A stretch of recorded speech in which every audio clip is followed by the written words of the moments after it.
할렐루야.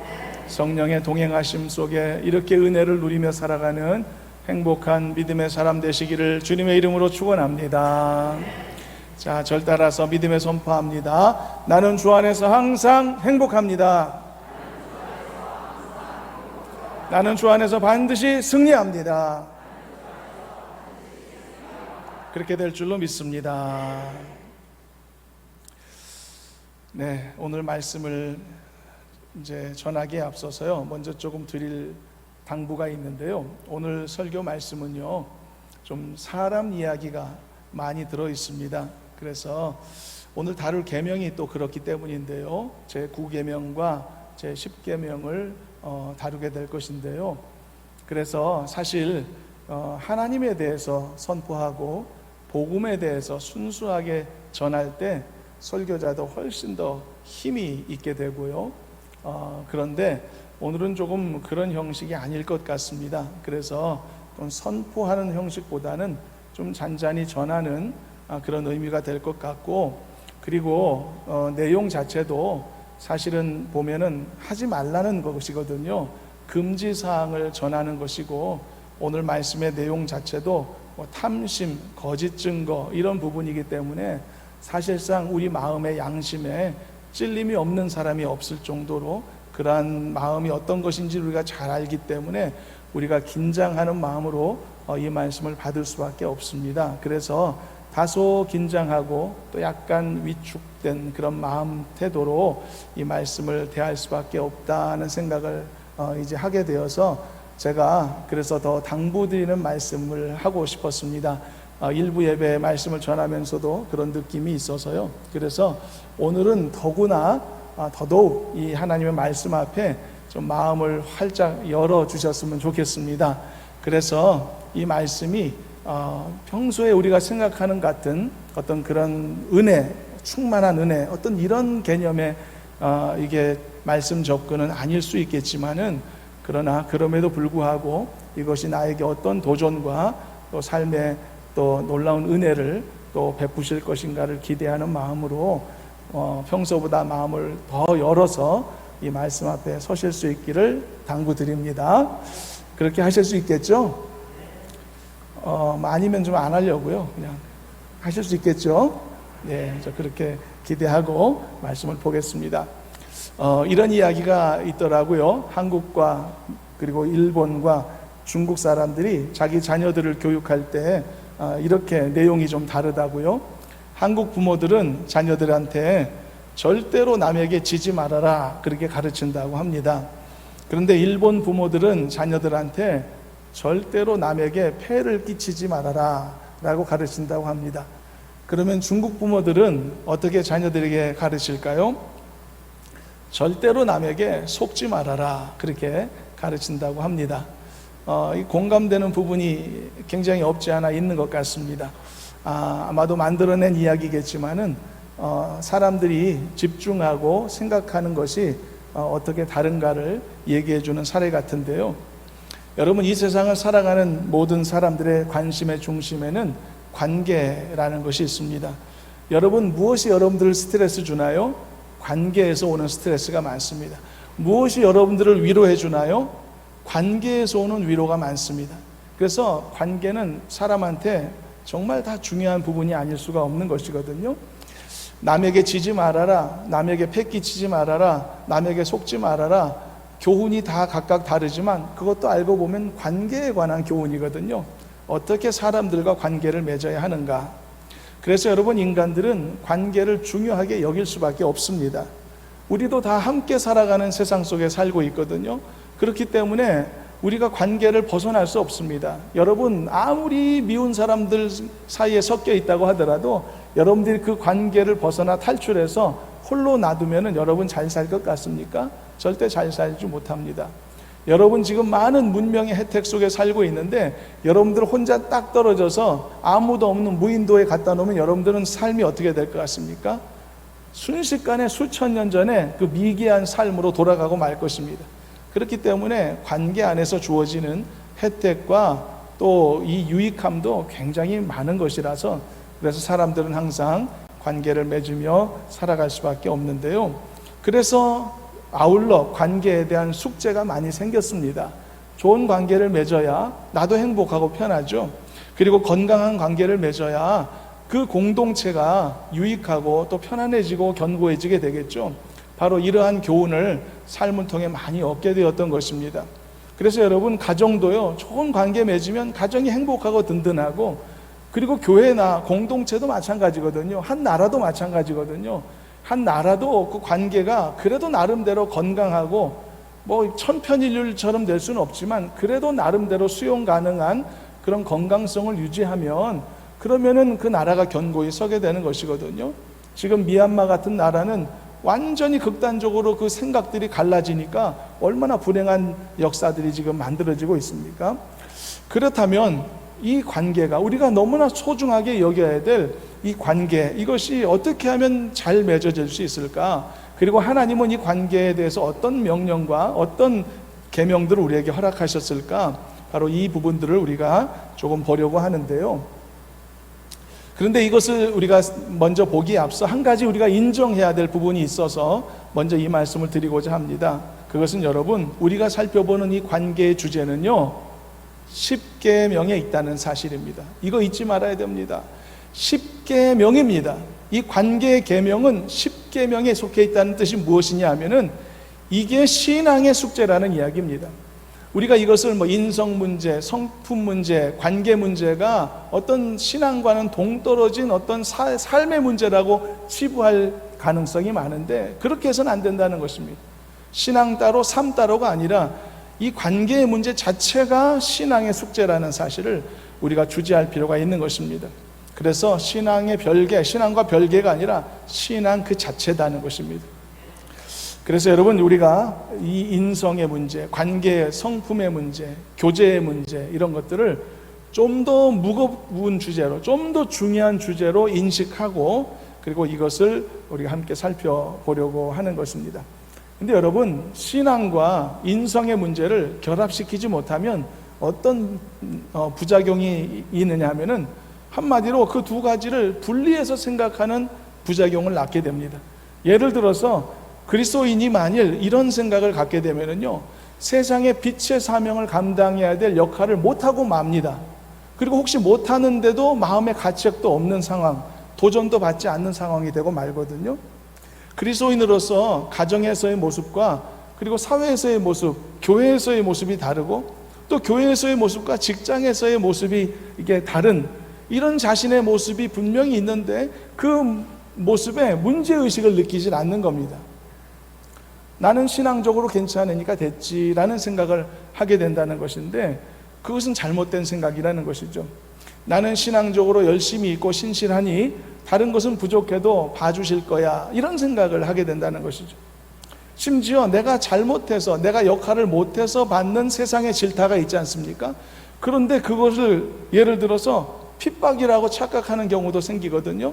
내가 예수 믿기 때문에 받는 핍박이야 라고 잘못 생각하는 경우도 없지 않아 있는 것이죠.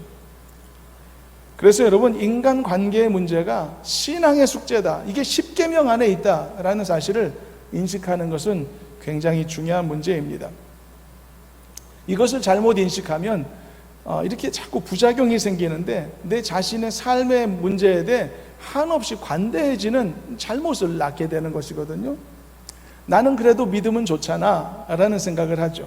나는 그래도 교회에 잘 다니고 있잖아, 끝없는 자기 합리화가 이루어질 수 있거든요. 예를 들어서 예수님을 잘 믿는 아내가 있는데 불신자 남편 사이에 불화가 일어나는 경우가 있습니다. 그 반대의 경우도 똑같습니다. 그런데 그렇게 된다면 많은 사람들이 너무 쉽게 이런 생각을 하죠. 아내가 남편한테 예수 믿는다는 이유로 핍박당하고 있다라고 생각을 많이 합니다. 심지어 그 아내 자신도 쉽게 그렇게 생각하죠. 나도 예수님처럼 고난을 받고 있는 것이라고, 이것도 내가 짊어져야 될 십자가라고 그렇게 생각을 한단 말이죠. 그런데 문제는 그럴 수도 있지만 그렇지 않을 수도 있다는 점입니다. 그럴 수 있는 경우가 더 많다고 우리가 쳐치더라도 그렇지 않는 경우도 꽤 있다는 것이죠. 그러니까 아내 자신에게 또는 남편 자신에게 그 문제의 원인이 있기 때문일 수도 있다는 말이죠. 신앙과는 관계없이. 그런데 나는 예수 믿는다는 이유로 일상의 삶의 그 관계의 의무가 있지 않습니까?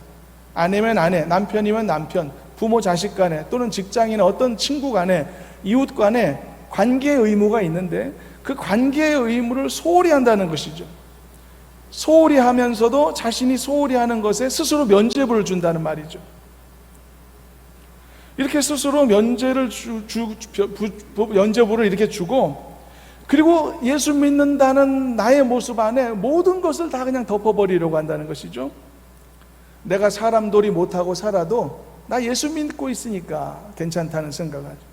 내가 좋은 남편이 못 돼도, 내가 좋은 아내가 못 돼도, 내가 좋은 이웃이 못 돼도, 그렇게 살아도 그래도 나는 예수 믿고 있다, 이걸로 위안을 삼으려고 한다는 것인데요. 그런데 여러분, 이것은 얼핏 보면 말씀이 우선시하는, 또 신앙을 우선시하는 그런 삶으로 인식되겠지만 전혀 그게 아닙니다. 이것은 말씀을 따르는 삶이 아니라 오히려 세상 법을 따르는 삶의 모습인 것이거든요. 여러분, 세상 사람들에게는 이런 인식이 있습니다. 생긴 대로 살아도 된다라는 인식이 있습니다. 남의 눈치 보지 않고 내가 하고 싶은 것을 하는 삶을 원하고, 그런 삶을 부러워하고 그렇게 살고 싶어 하죠.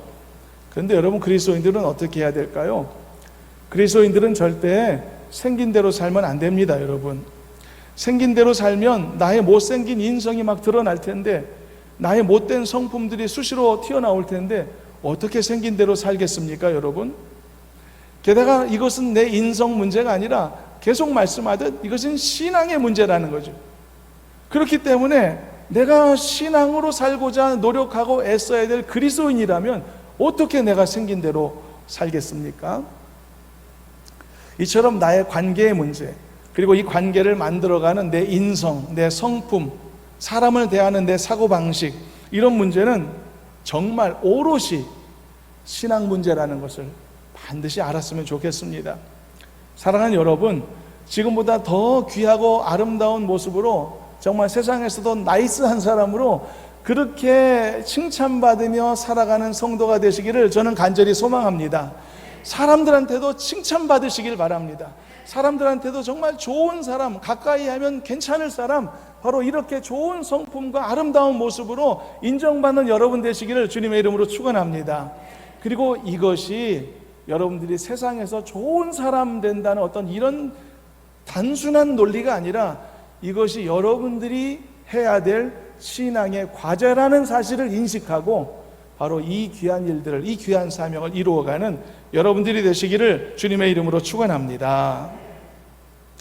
이처럼 이것이 내 신앙 문제다, 오늘 말씀의 내용이 내 신앙 문제다라는 것을 분명히 알아야만 이 말씀을 가벼이 듣지 않게 될 것입니다. 이제 말씀 내용으로 조금 들어가 볼 텐데요. 한 사람 안에 관계에 대한 인식을 결정짓는 많은 요인들이 있습니다. 역사적 요인, 종교적 요인, 사상적 요인, 시대적 요인 많이 있는데요. 내가 관계하고 사람들과 이렇게 맺는 그 관계를 설정하는 인식들, 이런 것들이 종교, 사상, 철학 많이 있는데요. 그래서 다양할 수밖에 없거든요. 그렇지만 여기에서는 한 가지 중요한 원칙과 정답이 필요합니다. 왜냐하면 정답이 분명히 있기 때문이죠. 정답이 있으니까 이런 인간 관계의 문제를 성경에서 하나님이 말씀하셨던 것이 아닙니까?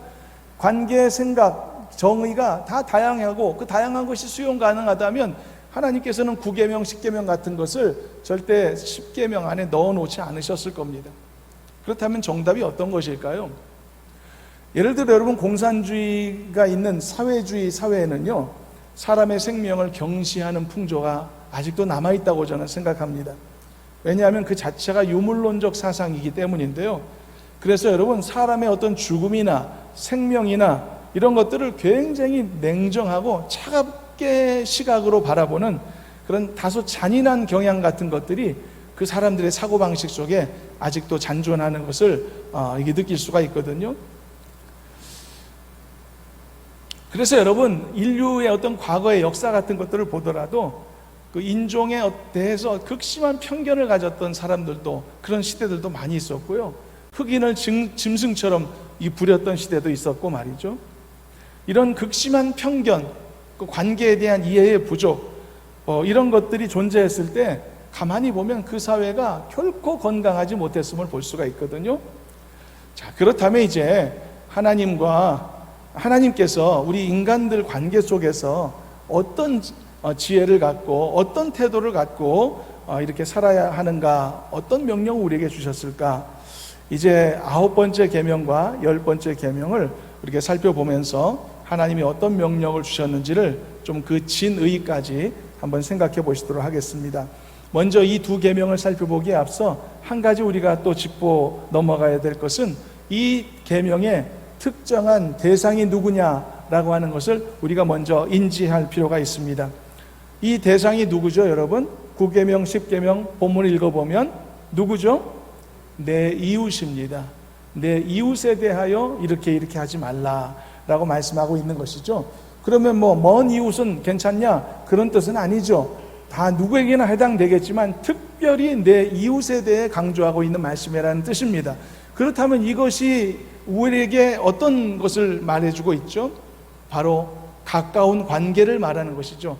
우리가 모든 세상과 다 관계를 맺을 수는 없죠. 우리가 관계 맺는 사람들은 이웃입니다. 가까이 있는 가족, 또 친구 관계, 이렇게 교제권 안에 있는 관계들이기 때문에 그게 바로 이웃이거든요. 그러니까 이웃에 대하여 말씀하는 9계명, 10계명은 바로 내가 개인적으로 맺을 수 있는 관계와 관련되어서 더 강조되고 있는 그런 말씀이라는 사실을 알 수가 있는 것이죠. 그러므로 이 9계명, 10계명은 더더욱이 바로 이 세상에서 많은 사람들과 어울려 섞여 살아가는 나에게 정말 중요한 계명이라는 사실을 인식하면서 이 말씀을 볼 필요가 있겠습니다. 그런데 여러분, 이 9계명, 10계명을 한번 보십시오. 내 이웃에 대하여 거짓 증거하지 말라라고 했고요. 또 하나는 내 이웃의 것을 탐내지 말라라고 말씀했는데요. 이게 왜 이웃에 대해 특별히 공동체에 관해서 더 중요한 이슈일까? 여러분 충분히 이해할 수 있으리라고 생각이 되는데요. 왜 그러냐 하면은 이 두 종류의 계명은 여러분 하나의 공동체, 그게 가정이든 교회든 사회든 하나의 공동체를 든든히 지탱할 수 있는 버팀목으로서 굉장히 중요한 요소이기 때문입니다. 예를 들어 9번째 계명이 거짓 증거하지 말라는 것이죠. 그런데 여러분, 어떤 공동체 안에 이 거짓 증거의 행위가 막 난무하고 그것이 합법적인 것이 되거나 아니면 정죄하지 못하는 시스템이 되어 있다면 어떤 결과가 될까요, 여러분? 그 사회를 지탱하는 모든 구조가 다 무너지고 많은 결과가 생기게 됩니다. 그 누구도 여러분 공정하지 않은 사법체계를 신뢰하지 않게 되겠죠? 경찰이나 정부기관 같은 공권력의 권위도 추락되겠죠? 그러므로 여러분 이 공정과 정의를 이렇게 세워야 되는 이 사회 시스템이 붕괴되었다고 깨닫게 될 때 어떤 결과가 나오는지 아십니까? 개개인들이 자기가 스스로 원수 갚으려고 하고 자기 스스로 공의를 세우고자 하는 그런 악한 일들이 많이 발생하게 되게 결과가 나오게 되는 것을 보게 됩니다. 그러므로 여러분 이것이 이 신뢰가 무너지면 공동체가 무너지게 된다는 뜻입니다. 예를 들어 여러분 우리 가정을 생각하면 이 가정 안에서 여러분 서로가 자기의 유익을 위해서 상대방을 기만하는 이런 관계라면, 이게 가족 관계라면 그 가족이 설 수 있겠습니까? 가정은 존재할 수 없게 됩니다. 사회도 마찬가지고요. 정의와 이 공정함이 그 사회에 실종되면 그 사회는 붕괴됩니다. 불법과 탈법이 난무하게 되고 그렇게 됩니다. 나 혼자 깨끗하게 살 수 있는 환경이 되지 못하게 되는 것이거든요. 여러분 자동차 운전하는데 다 신호등 잘 지키니까 나도 지킬 수 있게 되지 않습니까? 근데 여러분 한두 사람이 신호등을 계속 어기면은 다 사람들이 점점 어기게 되어 있습니다. 다 줄 서게 되어 있습니다. 그래서 그 시스템이 다 붕괴되고 많은 곳곳에 사고가 나는 경우가 생길 수밖에 없다는 것을 알 수가 있는 것이죠. 그래서 여러분 이 계명은요 두 가지 측면에서 중요합니다. 개인의 측면에서도 중요하고 공동체 측면에서도 중요하다는 것을 알아야 됩니다. 여러분, 개인으로서도 이렇게 정말 좋은 사람으로 좋은 인품과 성품과 아름다운 관계와 교제를 세우는 그런 귀한 사람으로 거듭날 수 있기를 저는 바라고요. 여러분들이 이 계명을 수행하고자 하는 마음 자세에는 나 개인이 하나님 앞에 칭찬받아야지라고 하는 이런 열망과 함께 아울러서 내가 이 계명을 지킬 때 이 사회가 산다는 것, 내가 속한 이 공동체가 건강하게 선다는 것, 내 가정이 바르게 세워진다라고 하는 이 엄청난 사실도 여러분 인지하고 마음에 새기시면서 이 계명을 귀하게 이루어가는 우리 모두가 될 수 있기를 저는 간절히 주님의 이름으로 소망합니다. 그리고 여러분, 10번째 계명이 내용이 어떤 것이었죠? 탐심이었죠. 이웃의 것을 탐나지 말라라고 하는 건데, 이것도 여러분 공동체의 가치를 동일하게 지니고 있는 것입니다. 공동체 안에서 서로를 탐심으로 탐욕으로 대한다면 관계가 세워질 수 없는 것이 아니겠습니까? 이 경우도 여러분 가족 안에서 한번 생각해 보십시오. 여러분, 자식이 예를 들어 평소에 갖고 싶어 하던 것을 갖게 되었으면 부모가 진심으로 기뻐해 주죠. 이게 공동체인 것이죠. 그런데 만일 서로 질투하고 막 자식 것을 뺏고 싶어 하는 어떤 이런 마음이 있다면 그건 공동체가 아니라고 할 수 있겠죠. 형제도 마찬가지죠. 형제가 잘 되고 잘 나가고 이 좋은 일을 맞이했으면 함께 기뻐해 줄 수 있다면 그게 진짜 가족인 것이겠죠. 만일 서로에게 질투심으로만 가득 차 있고 뭔가 뺏고 싶은 탐심으로만 이루어진 그런 관계라면 그거 가족 관계라고 할 수가 없겠죠. 함께 즐거워할 수 있어야 가족입니다. 함께 기뻐할 수 있어야 가족이고 함께 눈물 흘릴 수 있어야 그게 가족이며 그게 진정한 공동체인 것이죠.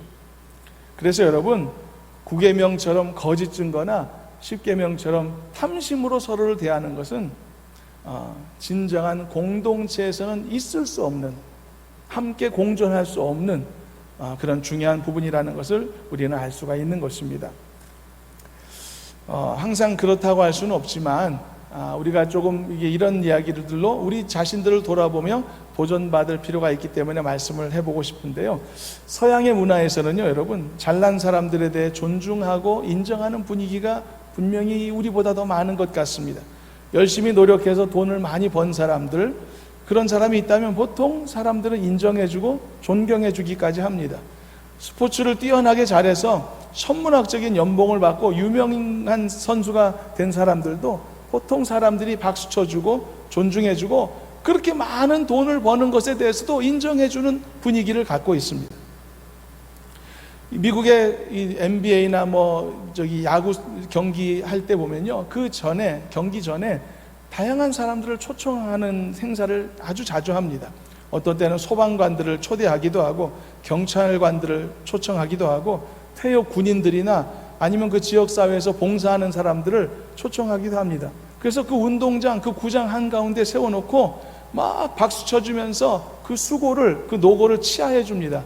그러면 수만 명이 모인 관중들이 다 일어나서 기립하여 박수 쳐주면서 참 고맙다라고 그 고마운 마음을 전하는 그런 행사들을 굉장히 자주 하거든요. 그건 굉장히 감동적인 장면이라고 생각됩니다. 성숙된 그런 관계의식이라고 하겠죠.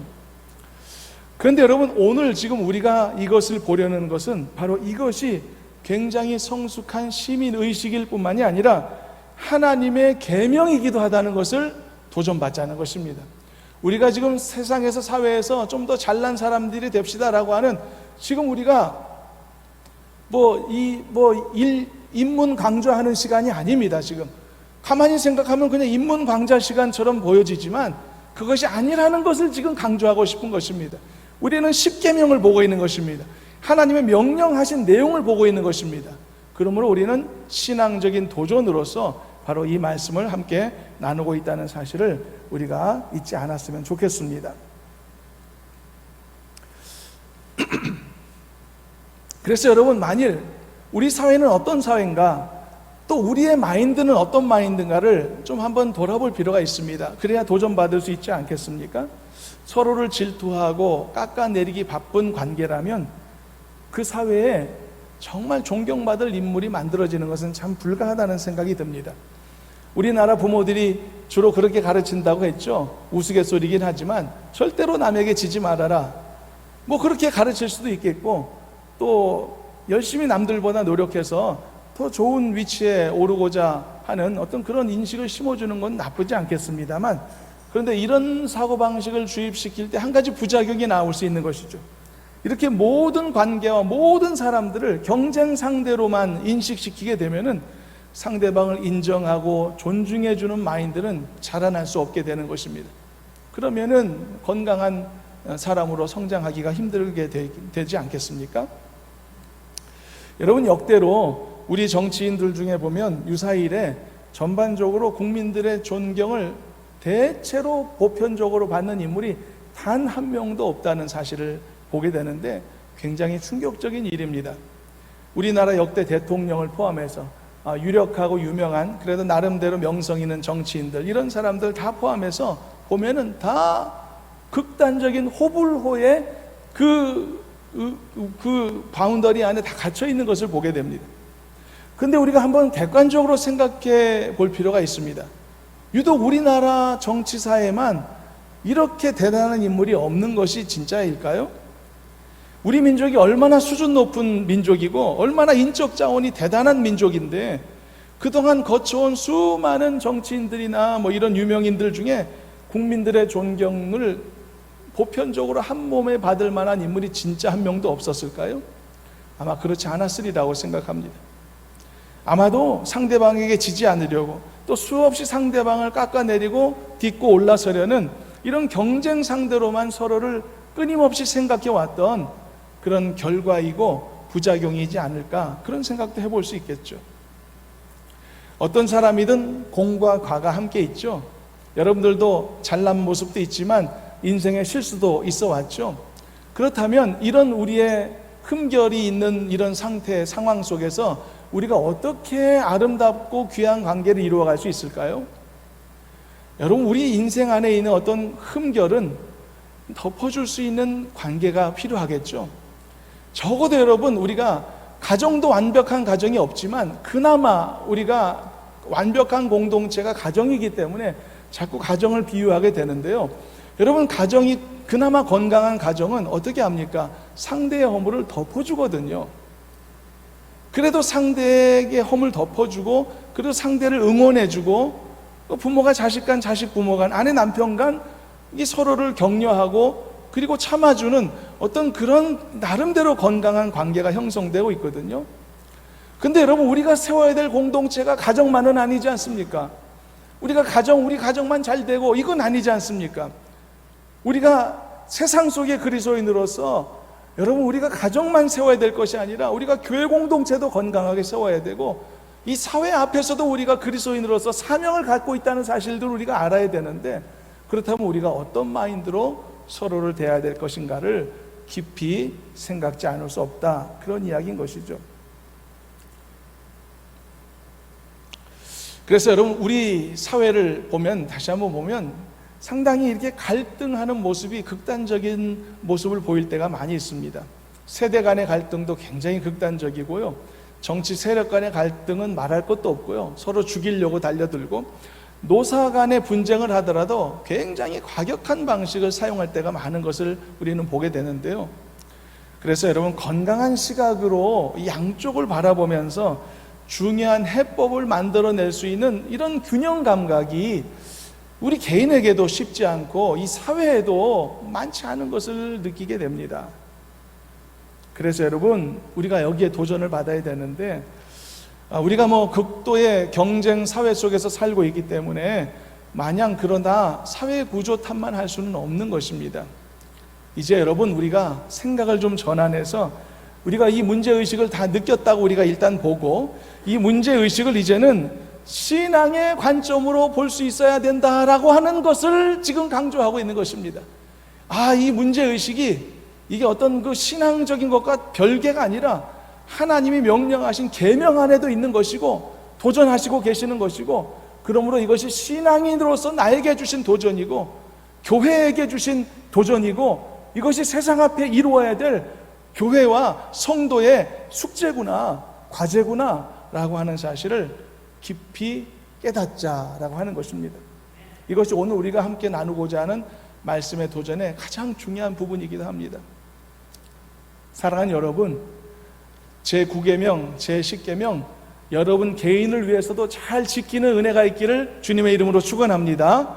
아울러서 세상 속의 그리스도인이라는 여러분들의 중요한 사명의식을 일깨워서 이 계명을 잘 지킬 때 내 가정도 건강하게 세울 수 있고 우리 교회도 더 건강하게 세울 수 있고 세상에서 그리스도인으로서도 이 사회를 아름다운 좋은 영향력을 끼치고 유익을 끼칠 수 있는 바로 그런 존재가 될 수 있다는 사실을 기억하고 좀 더 넓은 의식을 갖고 이 두 가지 계명을 더욱더 성실히 지키는 우리 모두가 되시기를 주님의 이름으로 축원합니다. 조금만 더 말씀을 보겠습니다.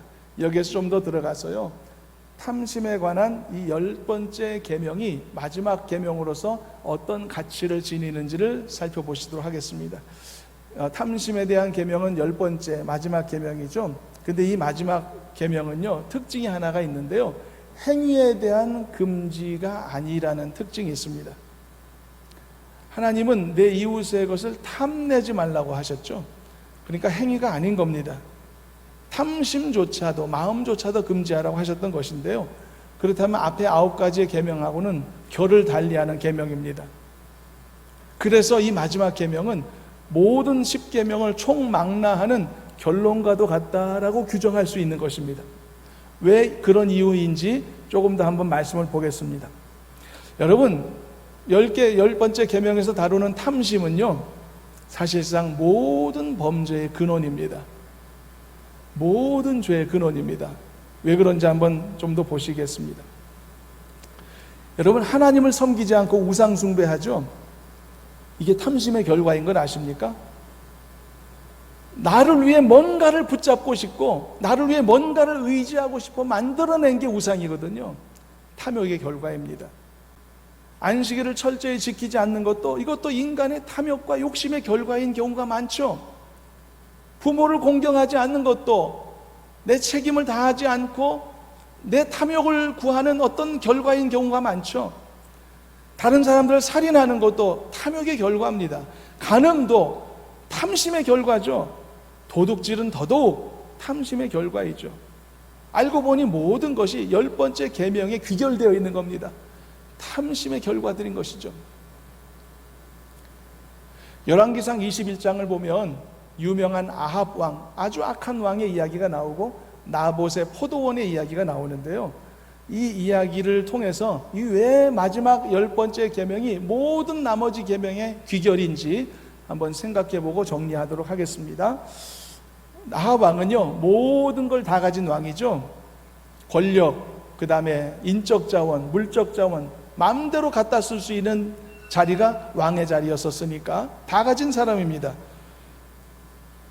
그런데 이 아합 왕이 이 나봇이라고 하는 사람이 가진 작은 그 땅덩어리, 그걸 그렇게 탐냈었다는 것이 여러분 이해가 되십니까?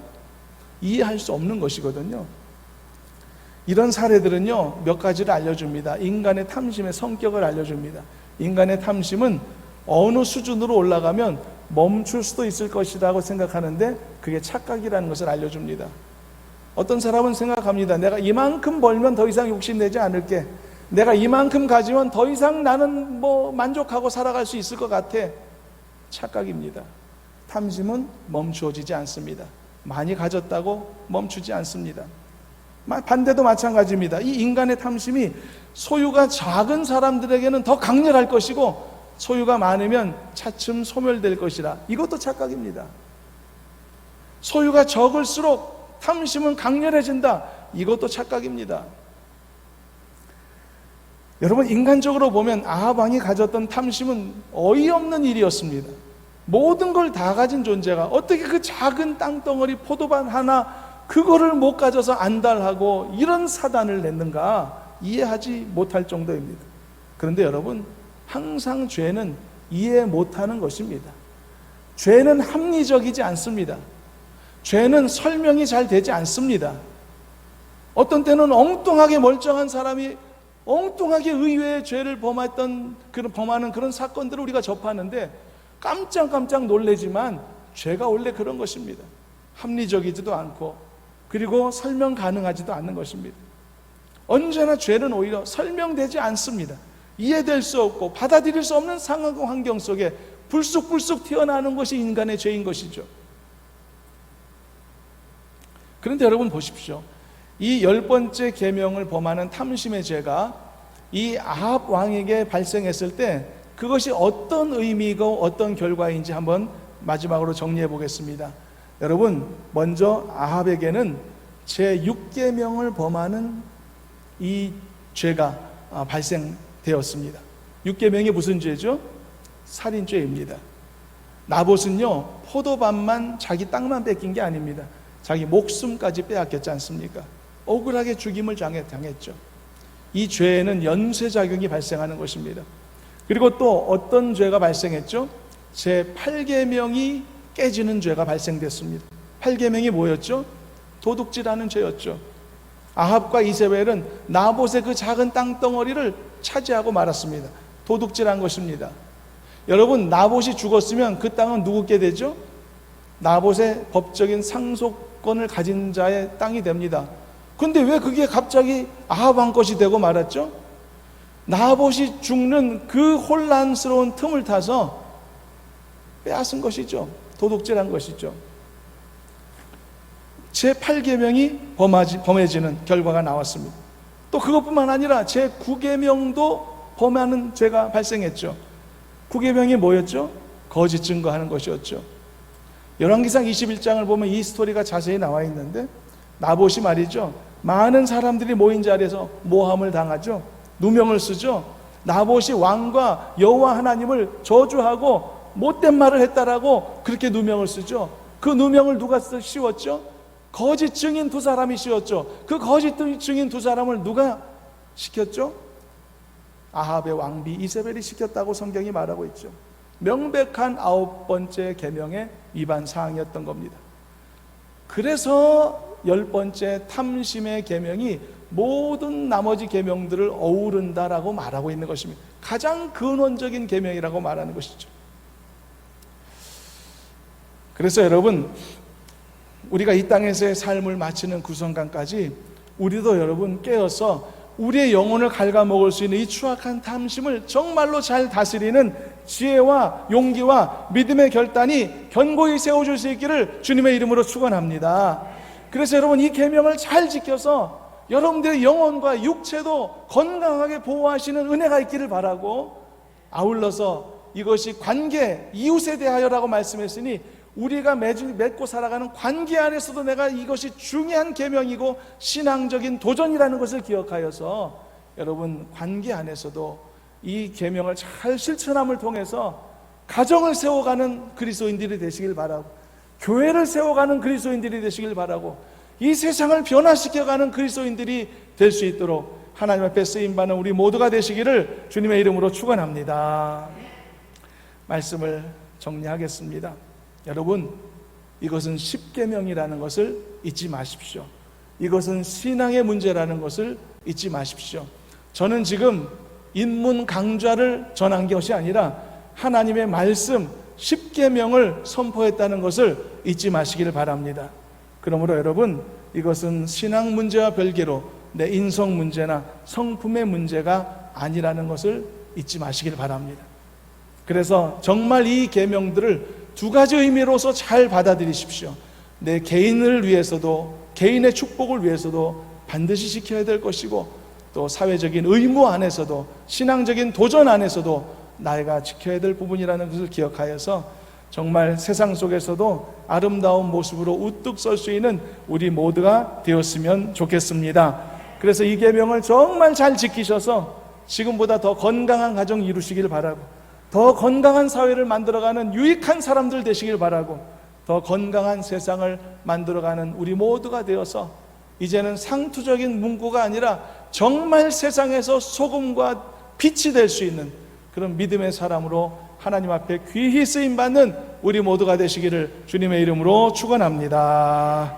하나님 감사합니다. 오늘 나눈 말씀이 우리 개인에게 주신 도전뿐 아니라 또 우리가 세상을 살아가고 관계를 맺는 이웃에 대한 도전이라는 것을 기억하게 해주셔서 이것이 하나님 신앙의 숙제이며 우리의 사명이라는 것을 인식하고 최선을 다해 성실히 감당하는 우리 모두가 되게 하여 주시옵소서. 그래서 한 사람도 빠짐없이 잘 실천함으로 하나님께 큰 칭찬받는 귀한 성도들 삼아 주시옵소서. 예수님의 이름으로 기도하옵나이다. 아멘.